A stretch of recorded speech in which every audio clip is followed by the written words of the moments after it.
Happy Father's Day and good afternoon as we welcome you into the Pierce Sports Center here in San Bernardino, California for our second match on our final day of our fourth NVA weekend of the 2022 season. It is the unbeaten New Jersey Freedom, the first team in NVA history to go 7-0 to start a season as they take on a Colorado Kraken squad that must be tired after last night playing a five-setter that literally went the distance, 15-13 against the Inland Empire Matadors.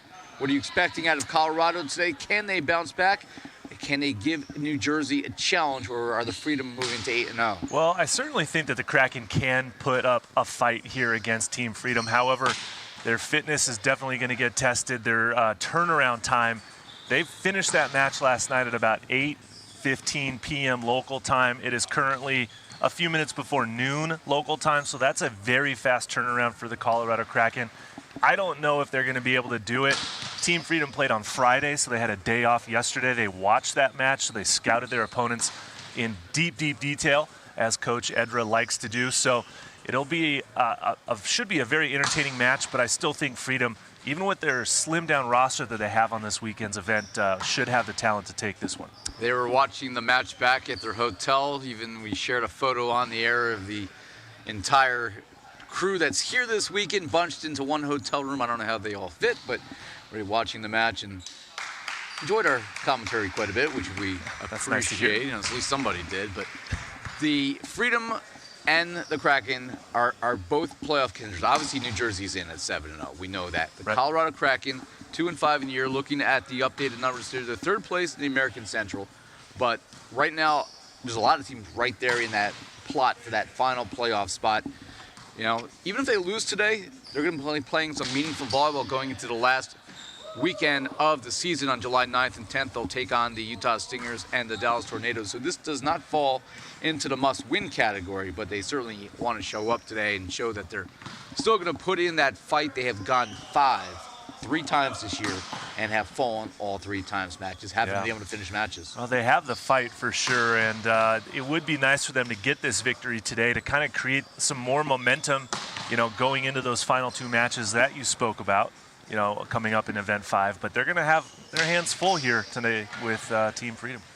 Both teams are dealing with injuries. John Cunningham, he is the libero for New Jersey, and they don't have a backup for him right now. He is going to play until he cannot play at this point. And, well, should that happen, they're just going to have to play 6 around with both middles playing defense. Yeah. Fortunately, though, if any set of middles that can play defense in the league, it's certainly these two with Tom Burrell and, of course, Matt Buffalo. Yeah, so John Cunningham kind of taking on a knee injury in that match on Friday, and he is available and dressed, ready to go. I saw him getting some time with the trainer before this match. No official diagnosis yet, but he seems to be okay. He might be a little slow on defense, but we'll see what he does for his team. Meanwhile, Alvaro Hidalgo, he has injuries as well. We'll talk about that in a moment, but first, standing by courtside, it is the third member of our crew, Noah Chass, with the unbeaten head coach of the New Jersey Freedom. It's Carlo Edra. And, Coach, your team was watching this Kraken match last night, and you did your scouting report. What did you find from that match? I guess we can kind of say it a little bit. Well, we found out what spots we're going to hit, you know, anytime we're out of system. We kind of figured out how we're going to set up our blocking scheme. One of those, you'll see how it plays out, and you'll kind of see how we what we did with the information we learned last night. I'm excited to watch that. And let's talk about Cunningham's knee. Obviously, he might be a little slower out there. What are you expecting from him? Johnny is he's going to tough it out. That's just the kind of guy he is. If he was actually hurt, he would never admit he was. So we're just going to have to trust him on this one, and Johnny will get the job done. This Kraken team's feisty. How do you combat that? I think we're going to try to get them out of system as much as we can. Pretty much, you know, it's hard to get any offense going if we're serving tough at you, and that's what we're gonna try to do, is keep them off balance. Best of luck, Coach. Look forward to seeing that game plan play out. Thank you. Matt and Ira, send it back to you. Thanks, Noah, and thanks to Coach Carlo Edra. It's Father's Day, and you know, Carlo is just one of many men associated with the league who are dads, and you know, everybody away from their families this weekend to be able to coach or play or broadcast professional volleyball here in the National Volleyball Association, and we thank you for joining us here today. As we talked about for Colorado, Alvaro Hidalgo, who has been their top offensive weapon and their most efficient offensive weapon, well, he's going to play, but he could not finish the match yesterday. He took off from behind the 10-foot line on a big attempt and landed gingerly, rolled his ankle.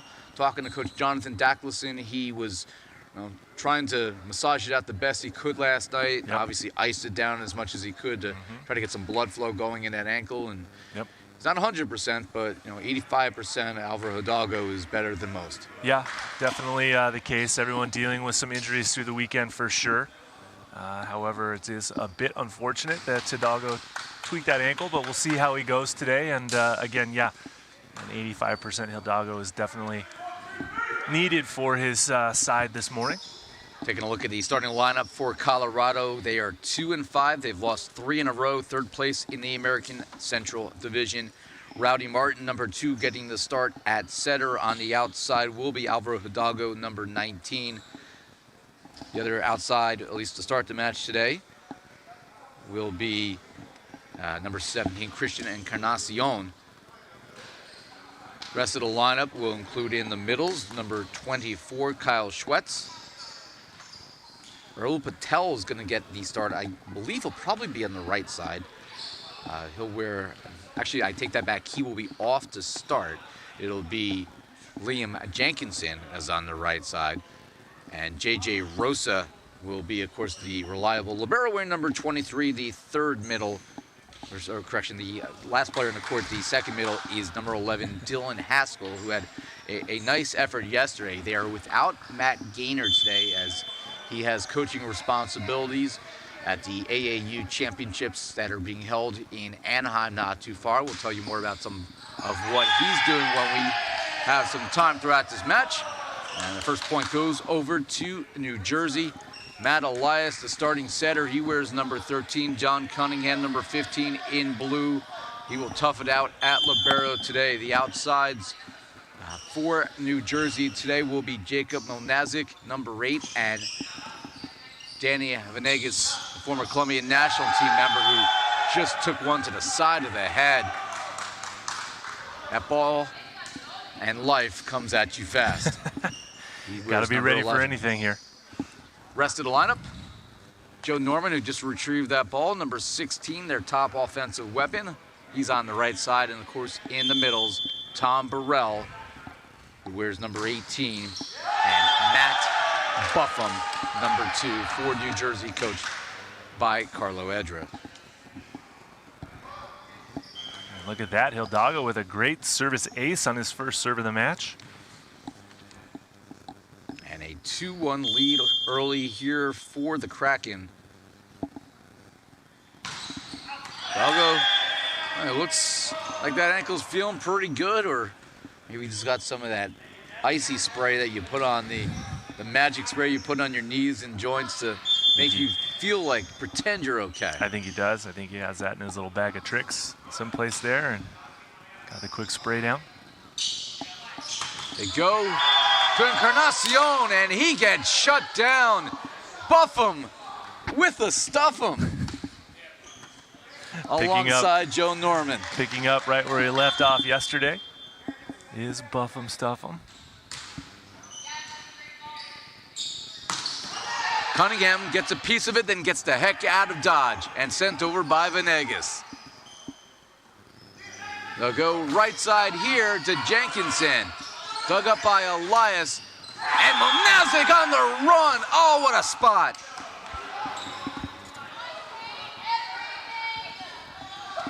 And his former high school teammate, Noah Chess, our sideline reporter, approves. And probably can still do it himself. Maybe, I don't know. And here is Monazic to serve. Free ball opportunity. They choose not to swing because Joe Norman can and does. Now, Joe Norman, so much range and height. The 6'10" opposite hitter for Team Freedom really should be taking over this match at his first point here in set number 1, but look for him to carry a big offensive load for his side. Here's Monazic again. New Jersey now a 5-2 advantage. And Venegas into the net, so side out goes to Colorado. And the Kraken lost in 5 yesterday. What was interesting about the 5th set is that the Inland Empire Matadors led 14-10. You think it's over at that point. Well, Kraken stayed with them, shaved off 3, as that is put down, free ball, and Encarnacion takes it down. But they were able to muster 3 points in a row to shave off 3 match points, including a sloppy play where the ball went through the setter's hands after it was moisturized a little bit off the serve reception. But finally, at the end, the Matadors did finally close the door, 15-13. Yeah. It's a tall hill to come back from that far of a deficit, as Venegas misses the line.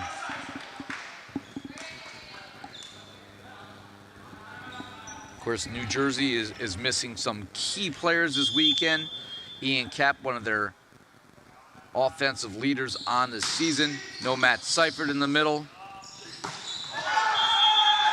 Ryan Kenny's not here. Paul Wolanczyk's not here. Ryan Alou, who's seen a lot of his time as their starting middle's not here. Dr. Doug Zema's not here. Tim Ferriter's not here. So this is a mixture of first and second team guys who, I mean, they've played together for a long time. They know how to play together. Doesn't matter who's on the court. And Venegas, however, can't connect there. Great effort by Cunningham. Yep, great effort indeed by the libero to chase down that Trickler serve.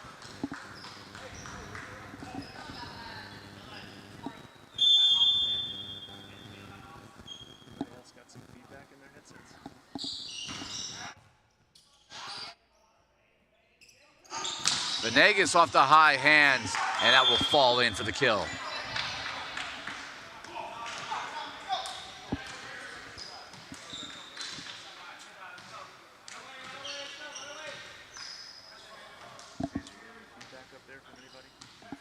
So here's Matt Buffum to serve.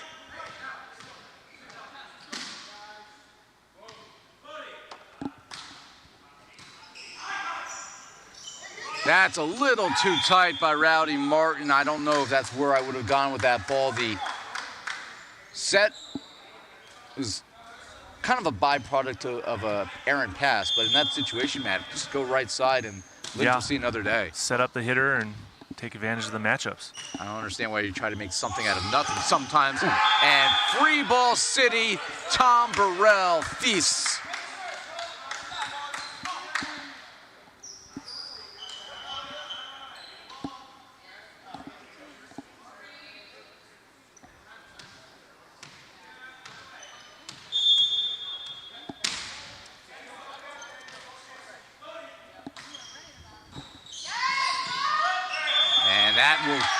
Clip the floor. It's an ace for New Jersey as they push the lead to 2. And an ace for Buffum.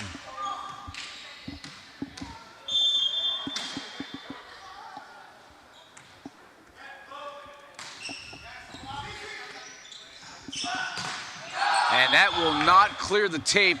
And the Freedom are on a bit of a run now at 10-7. We'll see if they can continue to build on this.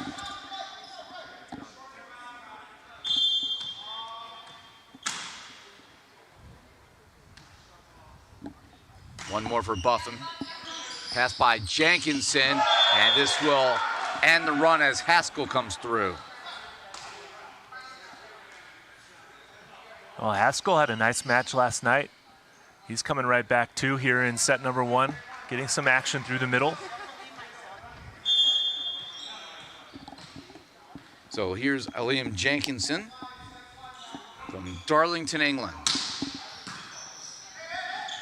Go to Tom Burrell, and he gets shut down. Haskell and Encarnacion, the double block for Colorado. Now, really nice block by Colorado. Pretty much double committing on Burrell's quick attack that time when Joe Norman's overhead left him all alone by himself, and Elias didn't pick up on it. Burrell again, that's called retribution.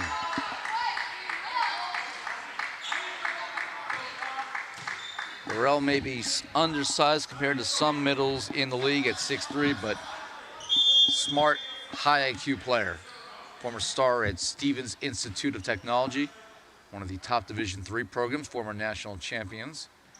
Tom played on their championship team about 5 years ago. And that clips the court. Side out, Colorado.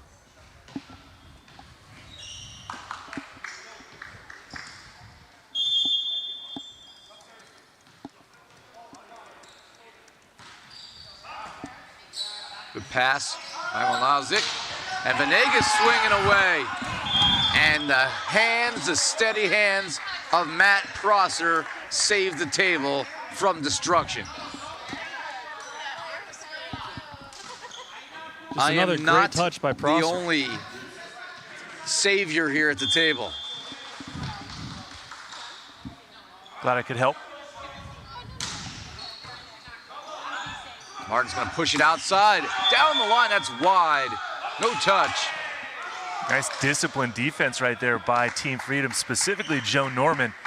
Had his foot on the line knowing that anything to his right side is gonna be out of bounds, putting himself right in the right spot that time.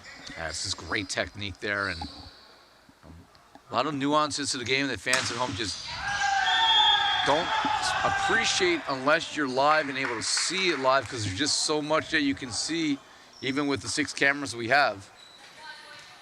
The positioning, where you put your hands, when you pull your hands back, what gamesmanship is involved there. Absolutely. Ira, great point.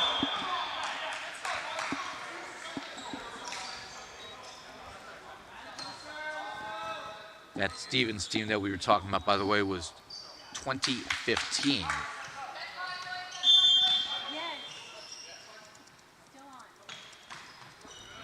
Or even 7 years. That is blocked back by Mlazic. And that's to be slugged through by Hidalgo.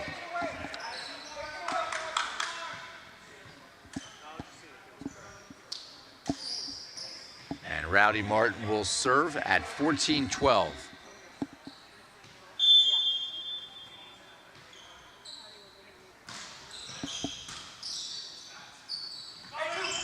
Norman swinging away. That's going to come over on 1. Elias gives it to Buffum. Dug up by Rowdy and dumped over here. Another chance for New Jersey. Little too tight. And what a save there by Jake to pop it up and live to see another play. Mlazic chased down by Encarnacion and left short. Alvaro Hidalgo went a full weekend earlier this season without committing an attack error. But now he's trying to attack on a bum ankle. Not an easy task. Not easy to do at all, especially against the block and defense of Team Freedom. As Elias will serve it away. That is blocked back. And oh, Martin tried to save it in one hand, but a misconnection there with Kyle Schwetz, and that will send us to our technical timeout. Game number 1, unbeaten New Jersey in front, 16-12. More to come here from San Bernardino.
I'm back here courtside in San Bernardino, California, the Pure Sports Center, the site of the National Volleyball Association for the 2022 season, as we play our 46th match of the regular season. And Matt Elias will serve.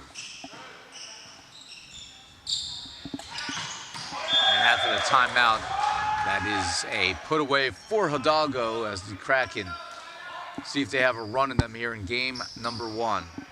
That's a big swing right there from the right side of Hidalgo in that rotation. Really taking care of that one and driving it cross court for the winner.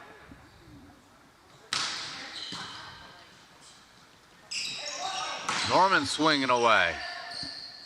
Rosa got the touch on it. This will be freed over. And New Jersey run the middle here. They go to buff them for destruction.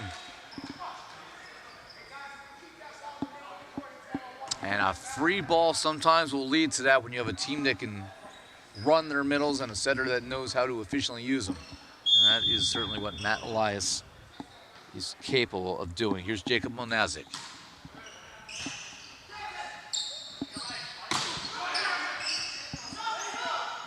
Off the net, Cunningham tried to get there, couldn't. Looks pretty healthy to me, though. Yeah, he seems to be doing just fine. However, they got to take care of that ball. It was a pretty decent deflection off of Joe Norman's block that just had a lot of spin on it and came off Milnazic's arms just the wrong direction. Now, what's interesting about the lineup on the floor for New Jersey, with the exception of Dan Venegas, who, of course, played on the Colombian national team. He's a little older, but has come back to continue his career. The rest of this lineup is mostly former small college collegiate players who've played at a championship level in Division III. Some have actually won national titles, including Joe Norman at Sidney New Paltz, and of course Thomas Burrell and Tim Farrader, who's not here today. They were both part of that 2015 national championship team that I discussed earlier at Stevens. Burrell was a freshman that year. Tim Farrader is a junior back in 2015. Norman since has grown about 20 inches, and now he eats he's always been this tall, but it was funny, we were talking before the match, he eats about 5,000 or so calories a day, and he actually wears, you'll see on his arm, he wears a band that's actually calculating his calorie burning output during a day, and he burned yesterday in the victory over the Blaze close to 5,000 calories, he said. Wow. I mean, he is active out there, and he's a big man at 6'9", 6'10". Big men burn a lot of calories. They need fuel. Yeah, they certainly do. And you got to be the right kind of fuel as well, especially when you're playing 2-hour, 2.5-hour long matches, whatever the athletic endeavor may be. I mean, you did it your whole life, and at 43 years old, are still in pretty impeccable shape. As Venegas puts that one away.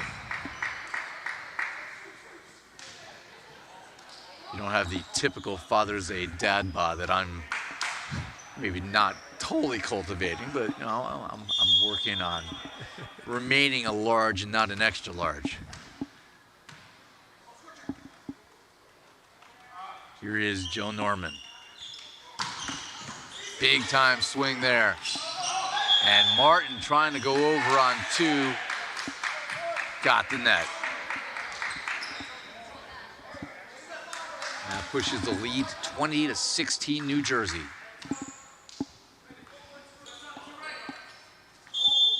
Freedom on the year. Victories over the Sasquatch 3-0. The Stunners, who were undermanned at that time, 3-1. Beat the Untouchables fairly easily in 3. The Tornadoes in 3. Took the Tyrants to 5 and handed them their first loss of the season. And the 5th set wasn't even a conversation. 15-8 New Jersey won. Yeah. Beat the Stingers fairly easily on Memorial Day weekend. In 3 sets, none of them were truly competitive. And yesterday beat the Blaze in 4, but the 3 sets that they won, 17, 18, 19. So New Jersey's done a good job all year, Matt, of taking care of business. And, when the year started, probably not a team we would have said, yes, definitely is going to be a championship contender. Well, they are now. Yeah, they certainly are. When they're at full strength, they're very dangerous. They have a lot of weapons all over the court.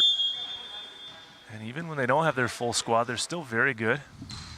Obviously, right now they have no subs, so they cannot obviously suffer any more injuries, as Venegas able to put that one through for a kill.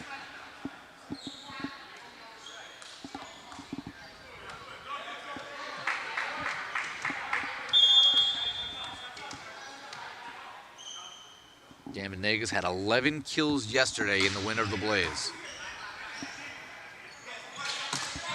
And Hidalgo, that's on the court. And I think they're going to challenge this because Joe Norman, who you pointed out earlier, often will straddle the line with his right foot. Saw that one go past his foot. He says, no. Shook his hand like Dikembe Mutombo. They will challenge in or out. We will be able to show that here on the broadcast as we now have our production crew and working with Lloyd, who oversees our video, has found a way to patch it in.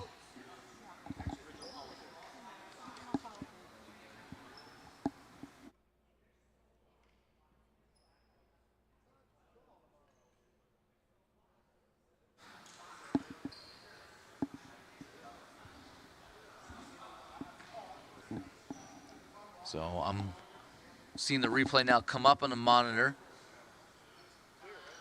Well, that looks in from here. I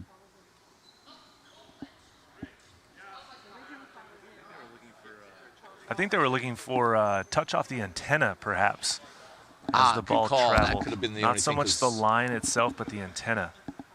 That's a good call by you, Matt. That would have obviously made that ball out.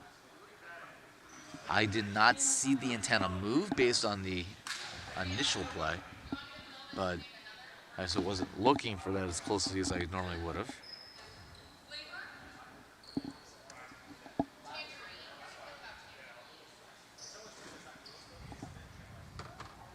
Noah Chast is spying on the play. He'll have some input for us soon as our intrepid sideline. New and improved version of Aaron Andrews. Yeah, just new version. I don't know if he's improved. I'd say just different, my own entity. Aaron's fantastic. She is fantastic. I am Noah Chast. I like green eggs and ham. As that is live short, so that ultimately ends up being a challenge loss for New Jersey, but almost an extended time out there, freezing Colorado. That was a poor serve. And it is 22-19. And Tom Burrell was so excited. He served anyway, even though the whistle hadn't blown.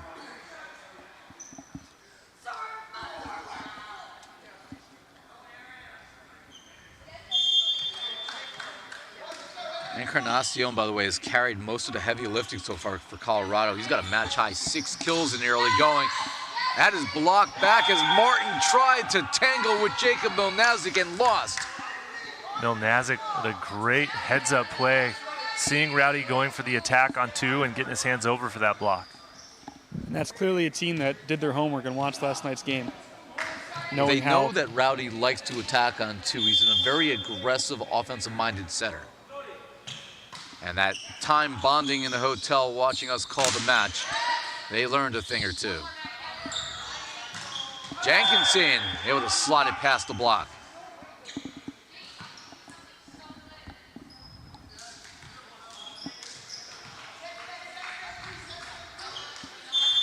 Thank those of you watching this one around the country as New Jersey leading 23-20, trying to take this first set. Happy Father's Day to everyone watching out there. They go to Buffum, and this time loses the battle. Big solo block by Schwetz for Colorado.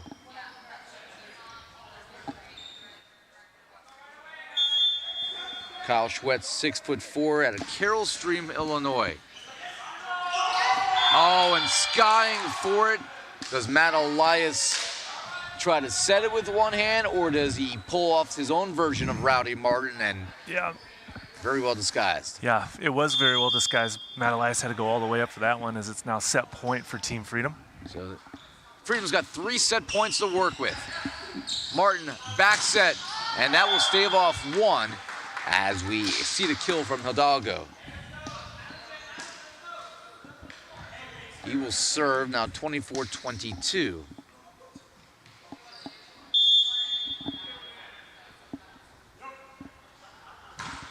And that is too long as New Jersey wins game number 1, 25-22, and the unbeaten Freedom lead 1-0. We'll change sides and come back for game number 2 live here from the Pierce Sports Center. Much more. Stay with us.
Back here courtside at the Pierce Sports Center, San Bernardino. Ira Thor alongside Matt Prosser and Noah Chest on the sideline, bringing us all the juicy tidbits that you've been itching for.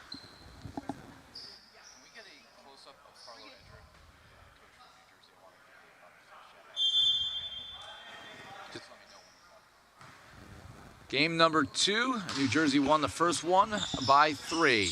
Elias serving first. That is blocked down by Kyle Schwetz. Way to be there. And The first point over to Colorado.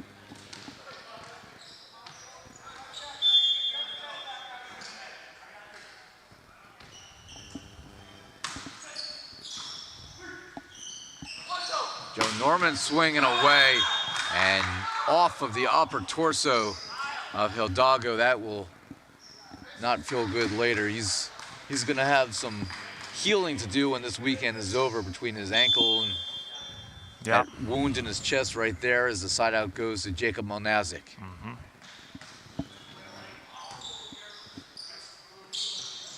Here's Raul Patel. Did not play in game number 1. Gets involved here and misses wide. Patel yesterday in the match against the Inland Empire Matadors had to be more involved because of the injury to Hidalgo. Nacion lays out for that one. Tipped deep by Patel. There's Joe Norman. Oh, reach out and stuff someone. Patel and Schwetz with the shutdown. Really nice block move by both of the Kraken blockers that time, especially able to get it on Joe Norman, like you said. 6'10" opposite hitter, getting blocked by 6'4" and 6'5". Well, Patel's only 5'11", so talk about truly undersized. Yeah, Schwetz was there, but Patel can jump. He's got some leaping abilities. That is too long. And an early lead, 3-2 for the Kraken. In Colorado, for those who have not been following the league all year, one of the 2 expansion teams in 2022 alongside the Seattle Sasquatch, who will play our next match at 3 p.m. against the 6-1 Texas Tyrants. Sasquatch have struggled. Martin, nice dive there to pancake it, but Schwetz backed into the net. Got to applaud the effort, but unfortunate net violation there from the middle blocker. Schwetz certainly has done a good job filling in for Matt Gaynor. And as his number's called, swings there, but that's dug up by New Jersey, sent back over. From the back row, Hidalgo. And Matt Buffum avoids the haircut and the ball. Good matrix moves back there by Matt Buffum, diving out of the way. So here is Keanu Buffum to serve.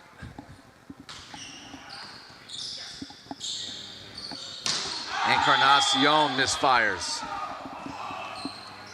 That was a very nice set by Rowdy Gaines that time, but Encarnacion just missing the hands. That ball going out of bounds.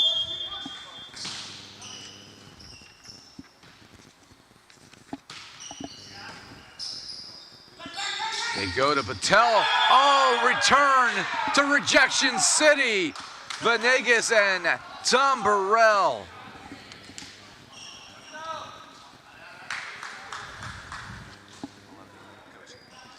Let's go.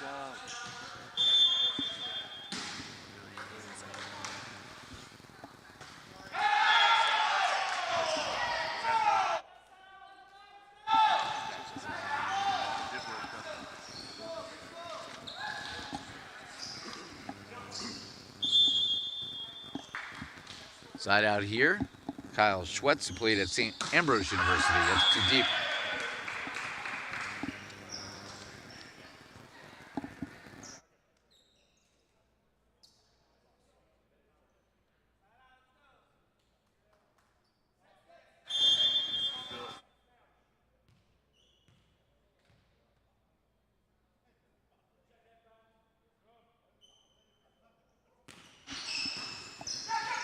Over on 1. Burrell swinging away. Rose is there. Encarnacion run down by Cunningham and free balled over. Here's Patel, and he tools the block. Oh, I take it back. Was that touched by Patel on the way out? It was? Yeah, it came back. That was blocked off Patel. I don't think that ever made it over the net, Ira. Based on my angle. Noah doesn't think it ever went over the net. I thought Patel got blocked back. I had an optical illusion here courtside. Maybe, Matt, this is but a signal we need to stand. Yeah. Or at least I need that. to stand so I can be the same height as you. Well, that. And that's off of Haskell's shoulder. And a block for New Jersey.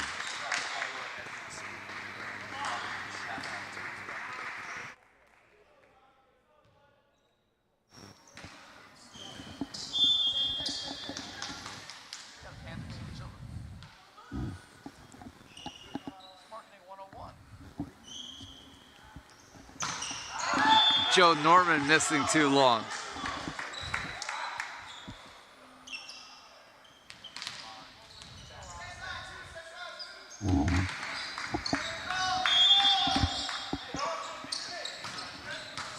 (9-5) New Jersey, free ball, and that is saved by a sprawling Cunningham. Venegas, but Martin able to elevate and block it down.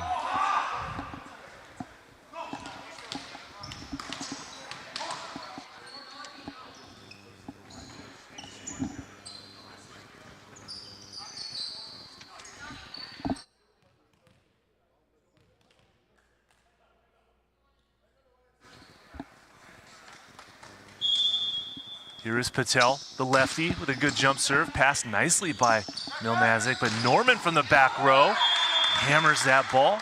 Kraken can't control it.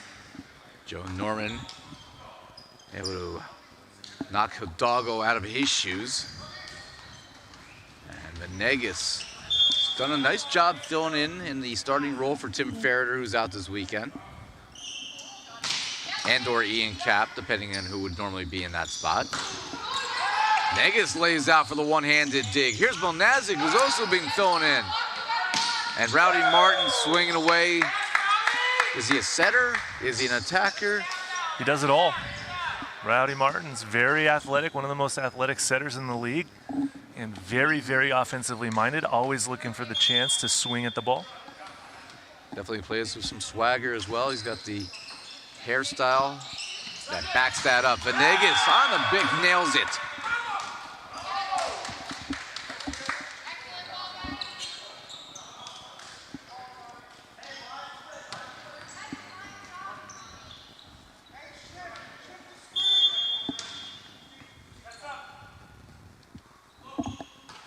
Burrell serves for New Jersey. Here's Patel, got some ups, takes off for the kill. And that cuts the deficit back to 3, 11-8. So every time New Jersey tries to pull away here, Colorado's showing some fight. Showed some fight yesterday. I was mightily impressed coming back from a 14-10 deficit to nearly extend that match. Too long by Joe Norman.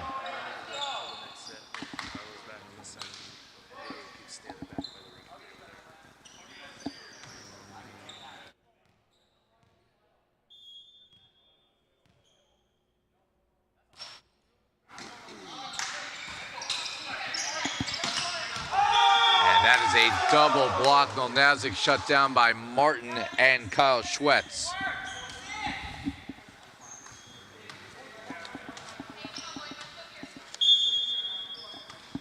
And the Kraken looking to draw closer now, down just one. And they tie it up with an ace from Dylan Haskell.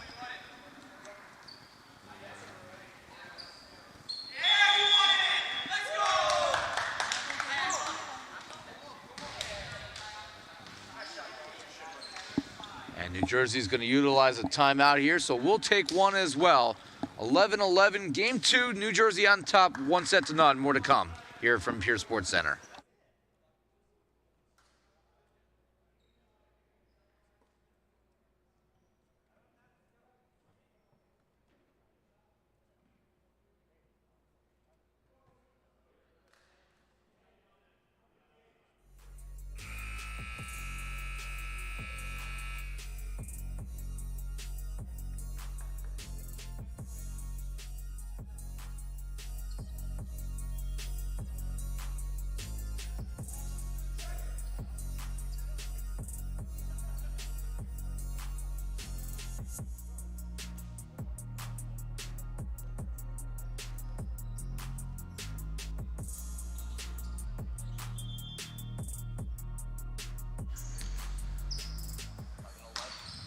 11-11 here in game number 2 after the timeout for New Jersey.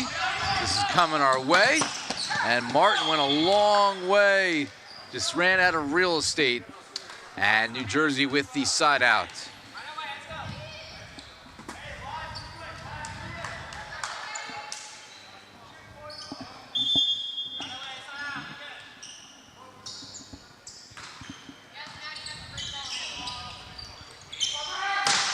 Hidalgo swinging away, and yet another error. Alvaro Hidalgo has not been obviously playing on the bum ankle as consistent as we expect from him based on results this year. Doesn't look that bum if you ask me. He's jumping pretty well.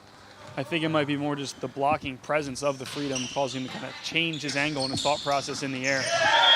Well, you get blocked one time and you'll think about it a little bit, even if you try not to. Everybody tries to have a short memory in this game, but New Jersey, when you got Joe Norman up there, you got Buffum up there, I mean, Buffum and Burrell are both great blockers. You're always in danger of having it come back in your face.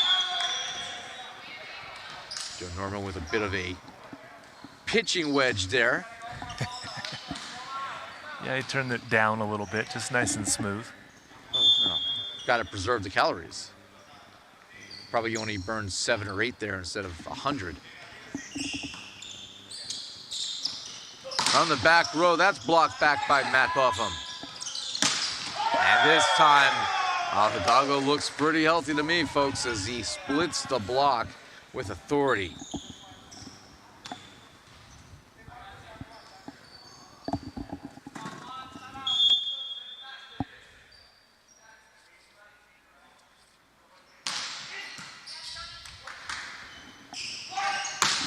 Venegas, and that one is just wide, says our line judge on the Colorado Kraken side of the court. That's Katie Mahoney. Stephen Shepard's our R1 today. Patrick Bradley's our R2. Arena Smith is the official standing near Carlo Edra on the New Jersey side of the court. Marina Barbosa, our official scorer for this one. And all one-on-one, winning the battle was Christian Encarnacion. One-on-one against a much bigger Joe Norman.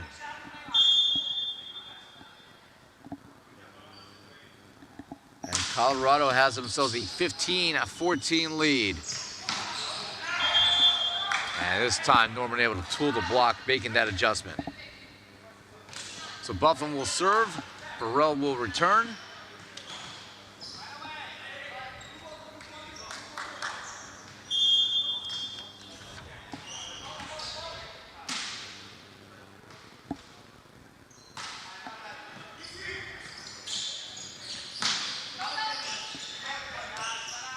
Comes over. J.J. Rosa looking at Patel, and he can swing. Raul Patel is an interesting story. We've talked about this on prior broadcasts.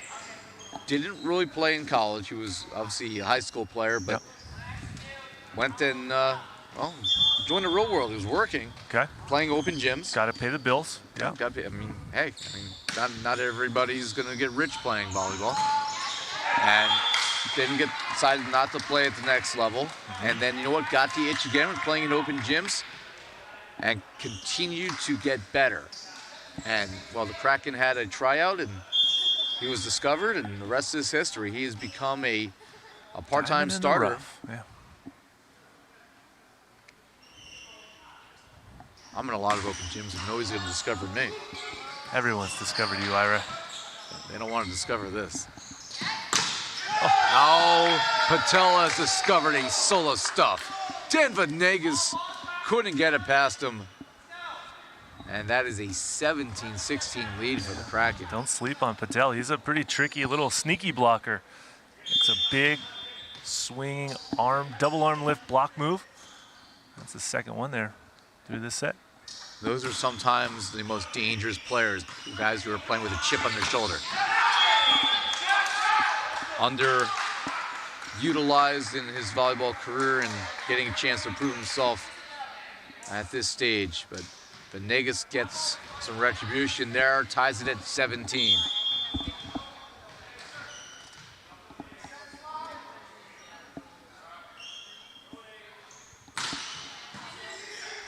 Ignacio on the good pass. Swinging from the back row, Hidalgo. I don't think that ever went over. I don't think so either, and the first official agrees with you, Ira. So good court vision there.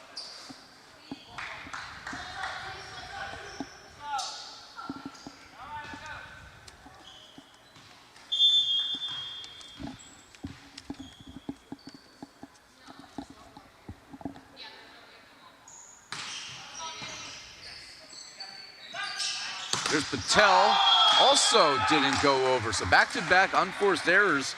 Colorado puts New Jersey back on top, 19-17. Hey, good news. I found my AirPods. I thought I lost them. Good news, Ira. Yeah, Where were they? They were in the bottom of my bag. Oh, those tricky little AirPod canisters. They're so small, right? Keep losing. The highlight So of my they were day with you here. the whole time. It's been here with me the whole time. I could have listened on the flight out. Instead, I sat there and did something unproductive like reading. Reading? Yes. Didn't know you knew how to read. Yeah, that's something I've picked up later on in life. They still make books? That and the ability to, enjoy a fine scotch and also drive, but not at the same time, of course. Definitely not at the same time. And that, oh my goodness gracious, Dan Venegas.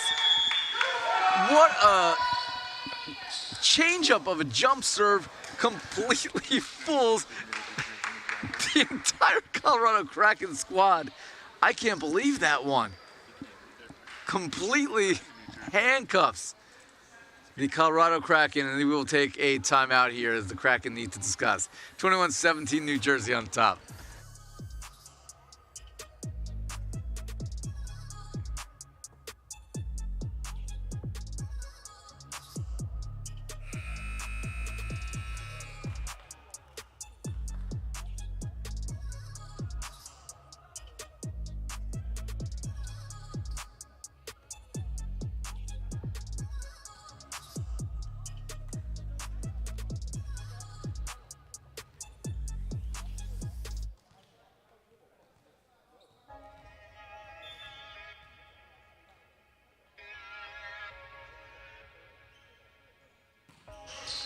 Back courtside, we're hoping you're watching this match somewhere around the country, maybe with a cold drink in your hands and a sandwich on your plate, as the New Jersey Freedom now have scored 5 in a row here to take a 22-17 lead.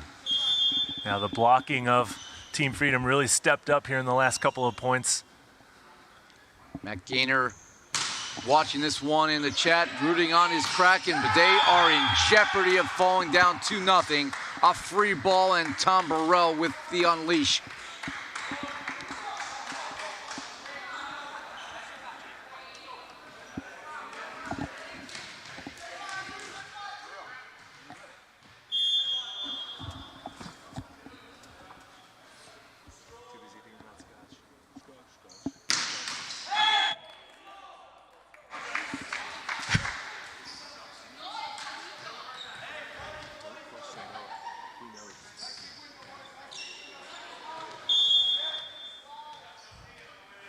So, by the way, that last 18 kill was not 20. by Burrell, it was by Molnazik. I just taken a kill away from Jake, and that's not going to make Noah Chast happy.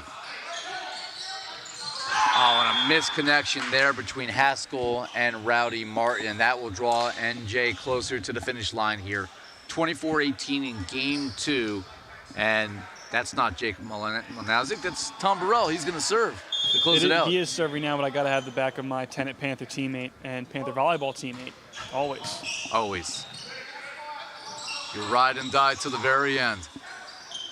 Elias goes to Jacob Molnazik, caroms off of the ceiling, and a good pass by Patel to save it, extend the play. Oh, free ball comes over on one, and never give Alvaro Hidalgo a second chance. Well, really got to take care of that free ball pass that Team Freedom got, and then just decided to hand it right back over to the Kraken.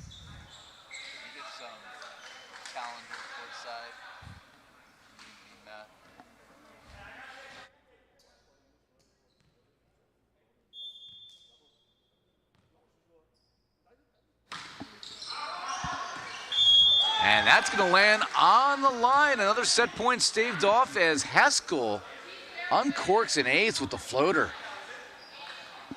I thought that ball was out of bounds. Well, they've already burned one challenge. They do have two to use. I don't know if you necessarily need to with a score like this. I don't think you do. So they'll put it in their pocket and live to see another play. Set point number 3. Much better pass. And that is blocked back. Martin and Schwetz. And put your seatbelts on, folks. This is getting interesting now. 24-21.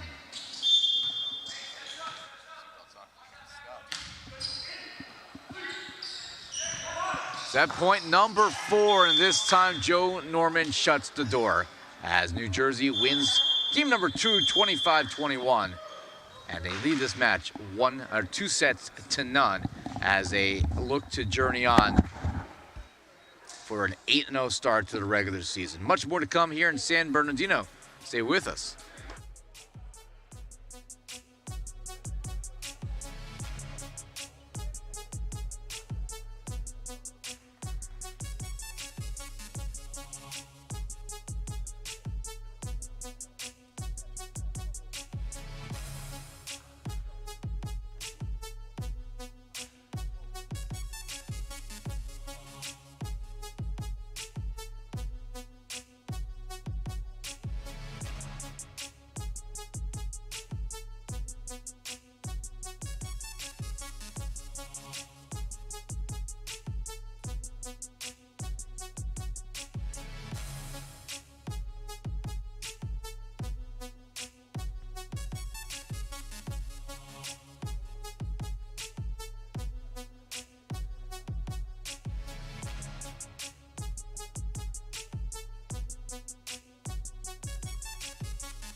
And we're back here courtside. Our Thor, Matt Prosser, the coach of the OC Stunners, who are probably New Jersey's biggest threat this year, as New Jersey looks like they will improve to 8-0 on the season. Of course, still one more set to play, but Colorado hasn't been able to find any answers so far for New Jersey. The Kraken, if they lose this match, still very much alive for the postseason, but obviously this would set them back, as it would be their 4th loss in a row. The New Jersey Freedom have 2 matches left in the regular season. July 8th, they will take on Matt Prosser and the OC Stunners. Stunners lost to New Jersey 3-1 the first time around, but did not have a full roster. That could be, if you're looking at the calendar, a potential setback for New Jersey. But if they get through that, they might run the table and go 10-0, because they will close the season on July 10th against the Seattle Sasquatch. Well, hold on a minute. They got to play our team first. You don't listen to me when I talk anymore. I was speaking with our director upstairs so we could get a shot of Coach Edra for you. Oh, I was complimenting your team about about how that's a big threat for New Jersey's unbeaten season. Okay, thank you. Sorry, I wasn't paying attention to what you were saying. Yeah, don't worry. I don't think most of America is either.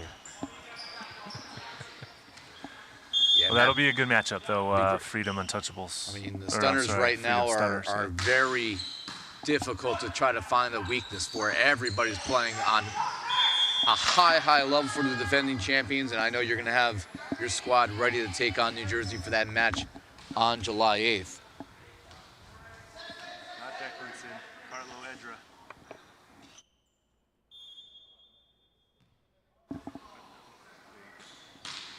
You had it there. Let us know. As that is put away by Kyle Schwetz. So it's Father's Day 2022.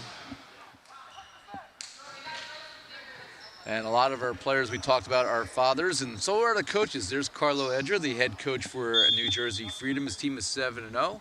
He's a collegiate head coach, 2-time coach of the year at New Jersey City University in New Jersey. But he's also a full-time dad. His wife, Nicole, his daughter, Elle, his son, Colin, might be watching this match back in New Jersey. He has a lot of pride in his family.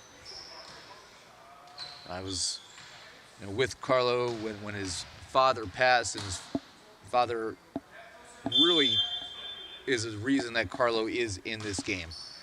Volleyball has been a family game in the Edger family for a long time. Carlo's brother, Chris, actually played for Carlo at NJCU about a decade ago. So the sport of volleyball is more than just a sport for Carlo and his family. It truly brings generations of his family together. And happy Father's Day, Carlo, and obviously great family you have with Nicole and Elle and Colin. And thanks for spending the weekend out here with us. As we are back to game action, Tom Burrell. I don't know how Rowdy got his blue hair out of the way. But man, that was a highlight reel in the making. Unfortunately, Team Freedom didn't win that point. The jump, bump, quick set, rarely seen through the middle there, was picked up by Kraken, but they score the point.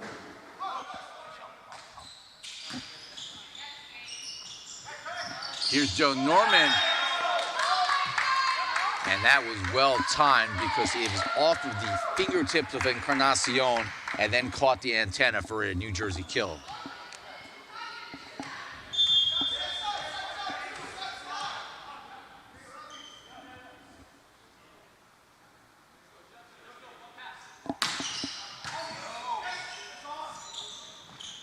Encarnacion missing long.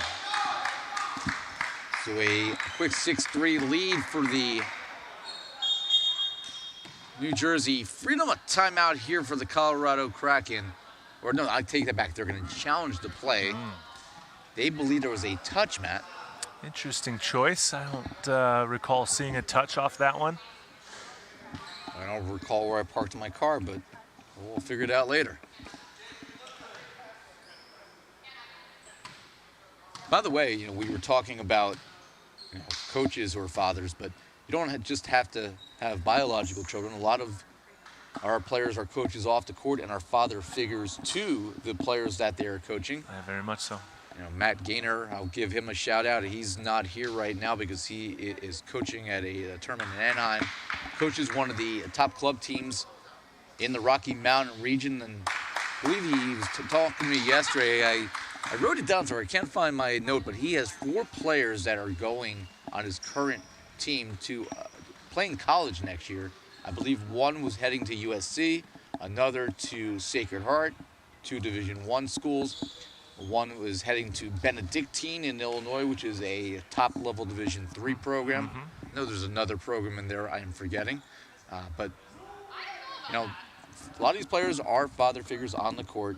And a shout out to everybody, whether you have your own kids or you are acting that role as a coach, because it takes a lot of time and dedication. Yep. And selflessness. Yeah, absolutely. So we're looking here at the replay. Is there a touch? And Ira, hear from the Freedom side. Well, they don't have really a bench right now, but the Freedom team that, you know, there may have been a touch on their side, and they don't really have the best poker faces of a front row right now. So but as you're hearing the replay or hearing people watch the replay, maybe the touch they felt is not visible enough on camera. So that voice you hear in the background is team manager Erin Glore. And Erin has her and her Freedom get the call, but she's a self-anointed team humbler of the Team Freedom, pretty much making sure every player on the Freedom knows, you know, that they're great, but there's a lot they need to work on. It kind of keeps them down to earth. So if you hear someone maybe insulting their own teammate or their own player after a great play on the Freedom, that's Erin Glore. Erin certainly knows how to, you know, make sure there doesn't. Self-appointed team humbler. I like that new title. That's a way to humble another team. Tom Burrell shutting down the Kraken with the stuff. It's one reason the block has always been my favorite part of the game of volleyball, because that is how you reach into somebody's chest and pull it out and stomp on it. Yank out their hearts with a big stuff down block. One of my favorites as well. Always been a fan, especially. You've done that so many times in your life, though. I mean, so think about how many souls you have taken, Matt. A lot more than I ever thought about previously, that's for sure. Thanks, Ira. Matt was the Reaper at the net. Yeah, that was called a lot of things, but not that. I'm giving you a retirement nickname here. 7-4 lead for New Jersey. Christian Encarnacion to serve. That one's in a carom 3 times off the ceiling, and that helps Colorado. It slows the ball down, allows them to track it. Another chance for Venegas. This one nearly clips his ceiling again. Good dig by Rosa. Another free ball chance. Elias has to tip it over. That's a little too tight. 4 free balls in a row. That's not a good sign for Colorado. And then Joe Norman, cross-court magic. Well, you said it, Ira. 4 free balls is definitely not the offense Kraken is looking for, and especially not against a team like New Jersey Freedom. When a team could communicate and you're sending them free balls, that's a recipe for the Grim Reaper. Gotta stay on theme here. Good pass by Rosa. They go to Hidalgo, and he puts in a dagger. That's a nice response for sure by Hidalgo.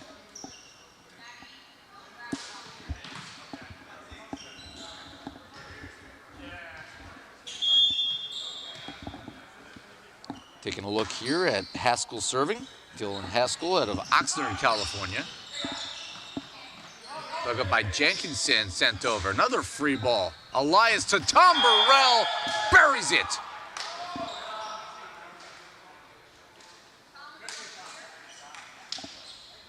Tom can certainly elevate.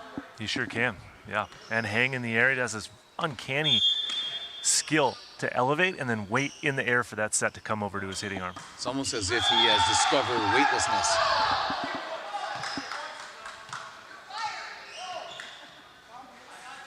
Talking about the humble job of Erin Glore.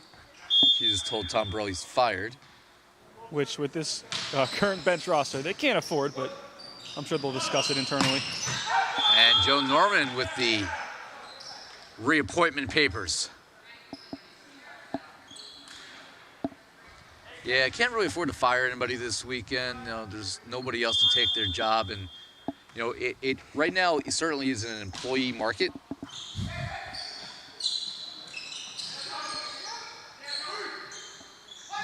We go to Norman, and Norman just does bad things.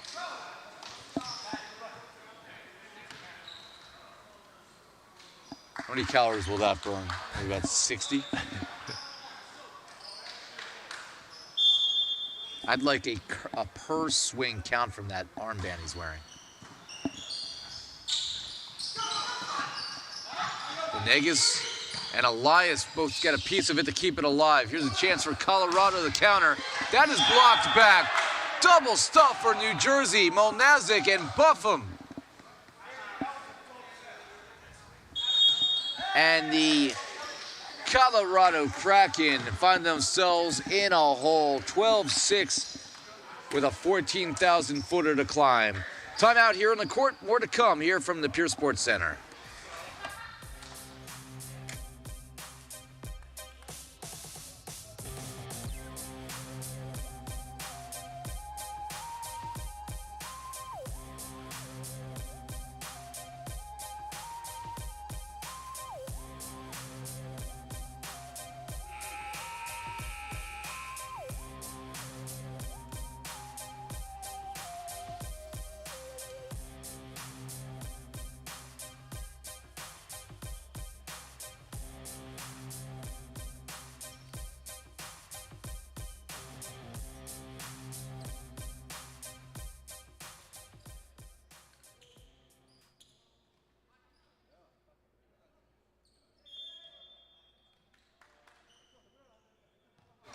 Back here courtside, Matt Elias has served for this New Jersey squad that looking to go to 8-0 on the year. And that is tool of the block for another New Jersey point. I take that back. No, I was looking at the ball coming to the table. I thought that was a kill for New Jersey. What match am I watching? That's a what point match for Colorado. are you watching, Ira? There's only one happening in front of us. There's Joe Norman. Rosa. That's going to ping pong off of the HVAC system.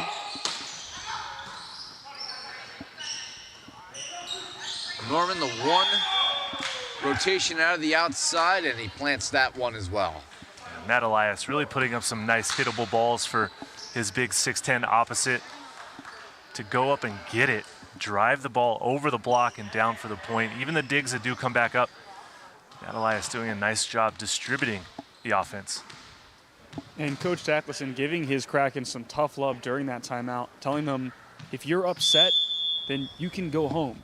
You're an athlete and you need to learn to manage your emotions and play through this adversity. So really letting his team know that they can't get down on themselves and frustrated at the amount of missed swings or blocks that the Freedom are getting on them. You know what? Coach Jacklison's 100% correct. Totally agree. I completely agree with that statement.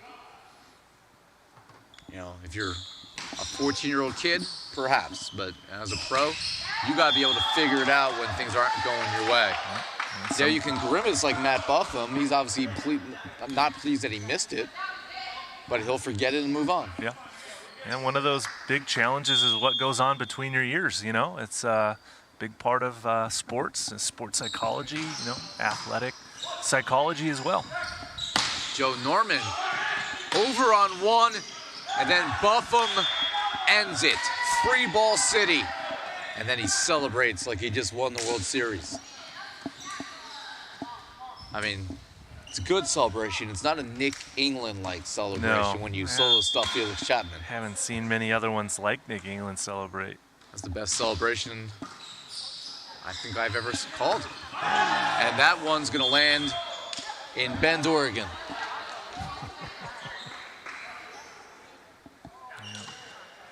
Nice heads-up play by Joe Norman to drop his hands as Encarnacion was going for the tool off the block. Line drive serve for New Jersey. Jenkinson to open space. Chance here for New Jersey. Venegas waits for it, and Martin can't cover. Kill for Dan Venegas. Now, the one thing that stands out to me on that play is Joe Norman rolling under the block to pick up that shot. Maybe something that Joe might have not have done earlier in the season, so nice to see him supporting his group there on the defensive side.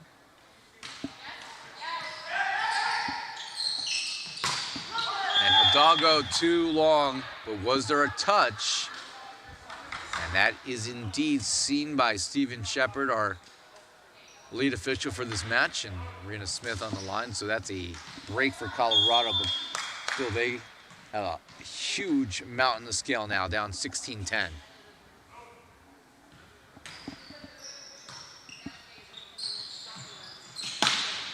Joe Norman quickly turns the tables.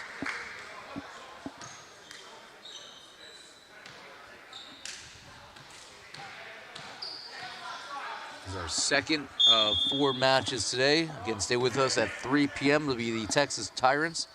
As they look to improve to 7-1 on the year, they'll take on the Seattle Sasquatch, just 1 win in their debut season. And Encarnacion gets the kill.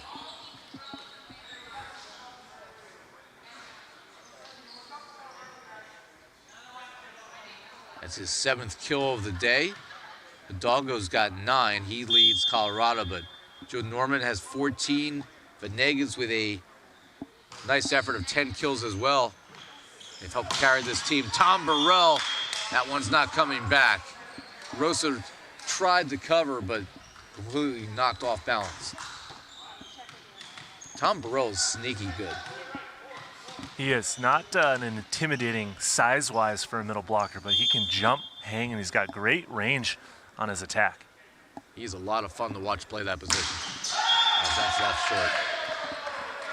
18-12, New Jersey well in front, and something that you and I had talked about, off air is just something that impresses us about this New Jersey squad is they're playing for each other. There are no egos out there. No. And right now it's something that's separating them from a lot of teams. Yeah, very much so. Ira, you make a great point. Team Freedom chasing that common goal, right? You can definitely see it by everyone's just overall attitude, okay, is that they're trying to win a championship this season. And regardless of who's available, who's on the floor, who's on the bench, they're all really showing that they have a strong team dynamic, probably developed because they've trained together so often and for so long, plus obviously from Coach Edra's tutelage as the team coach here. Freedom, they're a handful. They're playing some really good volleyball regardless of who's on the court for them. And I think they're, in a lot of ways, very similar to your squad. If you look at all the talent that's on the OC Stunners and so many guys that could always be the it guy, who were the best player on their team throughout their lives, as that clips the antenna. And there's a lot of guys on the Stunners who could be, yeah, it's me, give it to me. They don't play that way. Your team plays that way, plays together as well for that common goal. Well, they won a championship last year, and it truly could be anybody on any given day taking that leadership role. I mean, look at somebody like a Matt Hilling, who was basically a role player last year, and he's a star on almost any team he's been on. Right. So yeah, it's the team dynamics is a big part of it, especially through a season-long competition. And Team Freedom, and thank you for that compliment. The Stunners are doing a good job as well. And that is why certain teams will be playing deep into August, and others, well, they may be looking towards 2023 or beyond. And I'd say the Ramblers are right there too. They have a very good, strong team dynamic that, Coach England, if you want to get GM of the team, and Vinny Rodriguez have developed with Absolutely. their program as well. And you see players coming in to make the team better regardless of what position they have to play. And they have players, Ryan Mather, Brennan Rattray, guys that would be stars on any other team, but playing together and chasing that common goal. And they look like they're having fun out there too, which is a big part of it. Big time swing from Venegas. That draws Colorado into the net, and that pushes the New Jersey lead to 20-15. And Matt, if I can ask you a coach question with a team like your Stunners or the Ramblers in this Freedom, what is, I guess, the mentality or approach you go to it with kind of managing these egos and letting people know, you may be the best guy on another team, but for me, you might come off the bench. You might be the second guy. How do you go about that with those high-end level players? Well, I think a big part of it is setting the team goal to begin with, right? Make sure that everyone's bought into what the philosophy and goal of the outcome for the season is for that team. And then regardless of who's on the court, knowing that everyone has the abilities to perform regardless of the position or the score or whatever's happening during that match, the players are basically interchangeable, right? And so it really comes down to who's playing better for the team, helping the team out when they kind of get put back into that situation where a change needs to be made, and realizing that it's for the better of the team, not just against an individual because they might not be up to their level that they are expecting of themselves. What a dig by Venegas after the attack by Encarnacion, but New Jersey can't find the court, misfiring there. And the Kraken hanging around back within 4, 21-17. And Matt, that's something that I've seen with this Freedom team, just talking to them behind the scenes. I mean, with the different liberos or different outsides showing up events, not showing up other events, they basically, there's no issue. They say, oh, I'm playing this time, he's playing that time. Yeah. And I have trust in that guy, I have trust in our coach, and we'll just go out there and we'll win. And Trust. there's never been any anger or resentment towards Sure. really the playing time. Yeah, the trust is the key word right there, Noah, for sure, especially when you have groups that have played together as long as, especially Team Freedom has. They've known each other for so long. They're friends off the court. They hang out. They travel together. You know, they stay in the hotels together. So, and then they also scout their competition together. So, yeah, regardless of who's playing in that given moment, they're still wearing the uniform for the team, and they're all still chasing that common team goal. Again, I've talked about how I've known Coach Edger for close to 20 years. Knew him as a student athlete back in the day because he's almost 40 years old. But not only is he great on the X's and O's and knows how to prepare his team, but he also knows how to manage, you know, any kind of egos that might come with star athletes. And you don't see that with this bunch, as we talked about. You don't see that with some teams. And yes, winning does indeed cure all ills in most cases. You know, sometimes you do see teams that are great, though, that don't like each other and still find ways to win, but that's not the case with this squad. A lot of times that happens in other professional sports with star players, and yeah, they might not be friends outside the gym or off the competition court, but that doesn't matter. What happens is, what the most important part is that you do your job for your team when you're in the uniform. And New Jersey has done its job throughout this third set, 24-18. They have 6 match points as they look to remain perfect.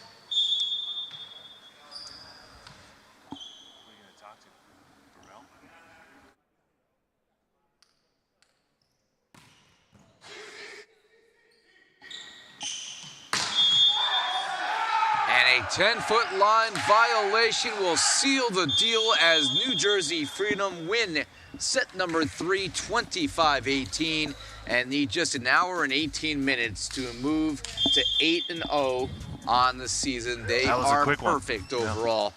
25-22, 25-21, and 25-18. Colorado Kraken, after a 2-2 start to the year, they find themselves having now lost 4 in a row. This is, well, for Colorado, just the second time all year that they have been swept. The only other time was against the Tornadoes back on April 9th.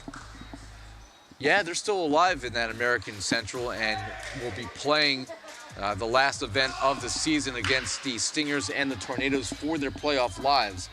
But they're going in the wrong direction right now. A very big uphill battle ahead of them to try to break into that championship weekend playoff format, as yeah, this loss definitely is going to hurt a little bit for them. That was a very quick and dominant performance by Team Freedom. Kraken's got to go back to the drawing board a little bit, especially after last night's 5-gamer. This one just, Team Freedom, just a little too much for the Kraken to handle today. New Jersey is proven to be one of the best stories of the 2022 NVA season, as they again improved to 8-0 on the year. They'll conclude the regular season July 8th. They'll take on your squad, the OC Stunners, and well, the Stunners will be looking for some redemption as they fell without a full squad back in the first weekend of the season. That's going to be a very tough one to choose based on who is there that day, and then they will conclude the regular season. If they get by you guys, well, face Seattle with a chance to go 10-0. Nobody's ever gone unbeaten through a regular season here in the short history of the NBA. Be fun to see, fun to be a part of. Well, Dan Venegas has joined the team mid-year and certainly been a bright part of this squad. Today and this entire weekend, he has stepped up to take the spot of guys like Ian Kapp and certainly shown that he still has a lot in the tank. Dan Venegas, he is our man of the match. And Noah Chast will have a word with him. Thank you, Ira. One of the newest members of this Freedom team that has a lot of camaraderie, but you come into a short-handed weekend and really step up and lead the offense. How are you able to do it? Yeah, it's like important teamwork. I am new, but my team is, for me, is the best one here. I'm so happy to be with them.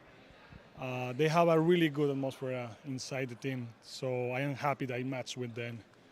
Just looking forward for the championship.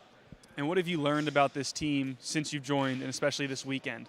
Yeah, No, the first time was last weekend, last event, but I just started looking at team here. I sent message for all the teams. After I keep in contact with Justin, and now I'm here. That was like that.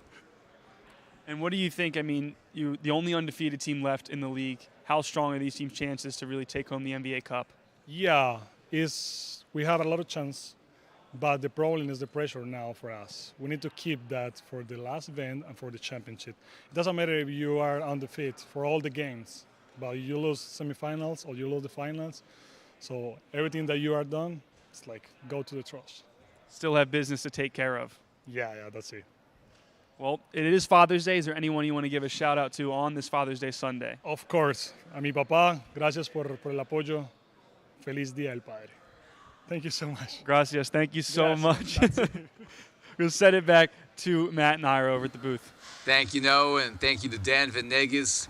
Again, his second weekend playing for the New Jersey Freedom, joining the squad mid-year, and he is our man of the match. And always great when you can give some Father's Day shout-outs and greetings. And we look at the numbers here for this one.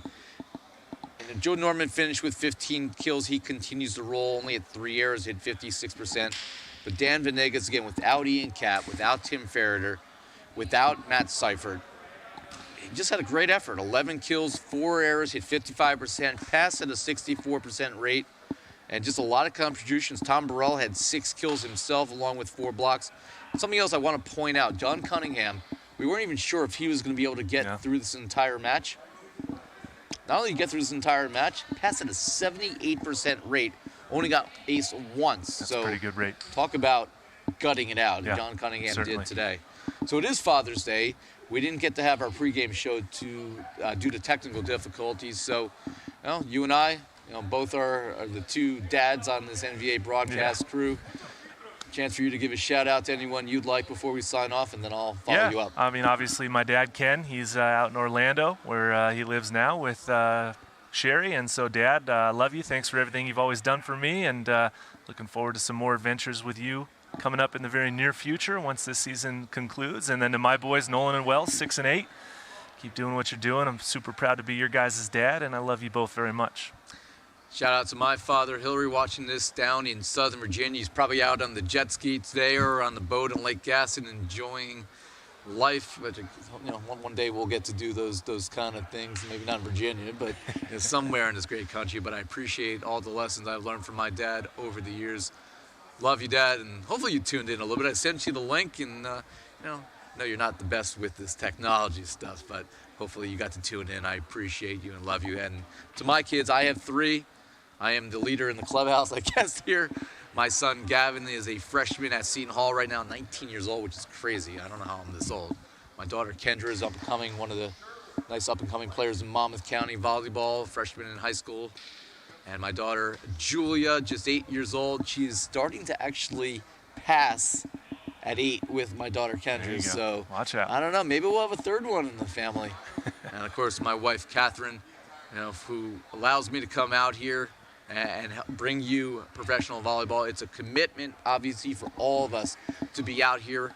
We take time away from our families because we care about the sport, we care about this league, and want to see it grow. And we're happy to be able to be here and bring you great professional volleyball on Father's Day week in 2022.